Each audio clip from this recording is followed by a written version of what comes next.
আইজল থেকে বিপুল পরিমাণে কার্তুজ সহ এক যুবককে আটক করা হয়। সিআইডি এবং 191 ব্যাটালিয়ন বিএসএফ এর যৌথ অভিযানে এই বৃহৎ পরিমাণের কার্তুজ সহ এক আরোপীকে আটক করতে সক্ষম হন।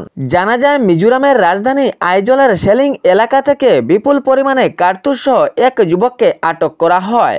সিআইডি এবং বিএসএফ গোপন সূত্রে এই অভিযান চালান। পরে একটি বোলেরোর পিকআপ বাহন তদন্ত করে বিপুল পরিমাণে কার্তুজ বাজেয়াপ্ত করেন। মিজোরামের রাজধানী আইজল থেকে প্রায় 17 কিলোমিটার দূরে সেলিং, সেখানে এই গোপন খবরের ভিত্তিতে অভিযান চালানো হয়। ইহাতে এক যুবককেও আটক করা হয়। যে বৃহৎ পরিমাণের কার্তুজ বাজেয়াপ্ত করা হয় ইহার বাজার মূল্য প্রায় 16,54,400 টাকা হবে বলে জানা গিয়েছে। সূত্রে মতে জানা গিয়েছে মণিপুরে এই বৃহৎ পরিমাণের কার্তুজগুলি পাচার করার পরিকল্পনা ছিল। আটক করা যুবকের নাম লালাউই তাঙ্গা, বয়স আনুমানিক 48 বছর।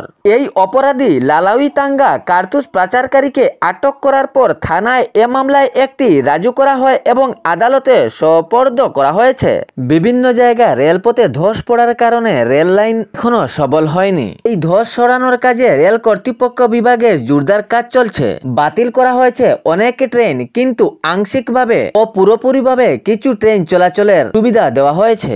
15616 শিলচর গুয়াহাটি এক্সপ্রেস যাত্রা করবে 26 এবং 27 জুন। Guwahati Agartala special train number 05627 এবং কলকাতা শিলচর স্পেশাল ট্রেন 05640 27 জুন শুভযাত্রা।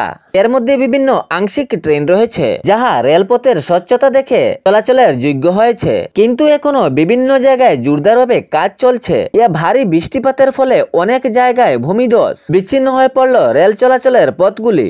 রেল বিভাগে কর্মচারী নিয়োগের পরিকল্পনা। রেল দফতরের প্রায় বিভাগে অনেক কম কর্মচারী নিয়ে কাজ চালিয়ে যাচ্ছেন। এ নিয়ে বিভিন্ন দফতরের বিভাগে কর্মচারী নিয়োগের পরিকল্পনা রেল কর্তৃপক্ষের। আগামী 1 জুলাই থেকে ভাড়া বৃদ্ধি হওয়ার সম্ভাবনা। রেল বিভাগ জানিয়েছে তৎকালীন টিকিটের জন্য আধার প্রমাণের পরিকরণ হবে। সঙ্গে অপব্যবহার রোধ করতে এবং স্বচ্ছতা উন্নত করতে 15 জুলাই থেকে ওটিপি যাচাই বাধ্যতামূলক করা হবে। দূরপাল্লা যাত্রীর উপর এ ভাড়া বৃদ্ধি প্রভাব পড়লেও দৈনিক এবং স্বল্প দূরের যাত্রীদের জন্য এমন কোনো প্রভাব পড়বে না। শাকসবজির দাম বৃদ্ধি, ক্রেতা ক্ষুব্ধ। বিভিন্ন জায়গায় রেলপথে ধস এবং সড়ক পথে বিচ্ছিন্ন হওয়ার কারণে প্রবল পরিমাণে বাজারে মাল আসতে পারছে না, তাই শাকসবজির দাম অনেকটা বেড়ে গিয়েছে। এমন অবস্থায় বাজার লুটের উপর প্রশাসনেরও দৃষ্টি আকর্ষণ রয়েছে। প্রাপ্য মূল্য থেকে অধিক নিলে প্রশাসনের নজরে আসবে। তাহলে ভিডিওটি শেয়ার করতে ভুলবেন না, যাতে সঠিক সংবাদগুলো অন্যজনের কাছে পৌঁছায়। ধন্যবাদ।